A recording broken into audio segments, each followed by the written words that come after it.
You're traveling with your wife who is 9 months pregnant. And you get to this place where it's finally you've reached it after all this travel and the heat and the donkeys and the walking and the dirt and all of the stuff. And there's no room. Unless you want to stay in a barn. This barn would have been most likely hewn out of the side of a hill, almost in a cave-like style, where all of the animals were kept. And Mary endured all of that. If you have children, you will no doubt remember the birth of your children rather vividly, especially in the case of your firstborn.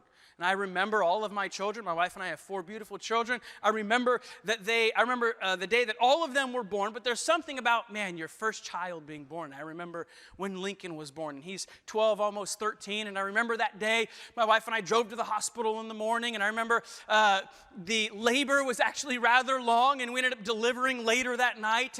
But I remember him being born, and you're a first-time dad and a first-time mom. And there's this excitement about it. But imagine with me Mary, who, as she is giving birth with no family around, little to no help. I can't imagine as I drove my wife to, I know modern advancements, a hospital, and I dropped her off with a nurse and a midwife, and she got the medicine and the care that she needed. I can't imagine what Mary went through that day with nobody there. Delivering this child and no medicine and no doctors and no help. And she endured all of that. And maybe you're here today and you're going through your chaos. You're going through your mess. And nothing seems to be going the way that you have planned. Do you think when Mary found out she was expecting, she thought, I know they said it's going to be Jesus. He's going to be the Savior of the world. So I'm probably going to give birth in a barn. There's no way. There's no way she could have understood what was about to happen. And oftentimes in our life right now, you're going through something, you're like, I would have never imagined this would be coming into my life. Everything seems to be falling apart around you. The journey is difficult. The circumstances are challenging.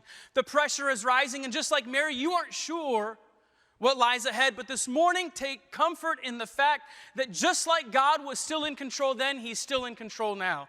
Mary pressed on through the heat and the travel and the discomforts of this world. And just like what you are battling or struggling with this morning, it very well could be that God has put you into this mess and He's woven this into your story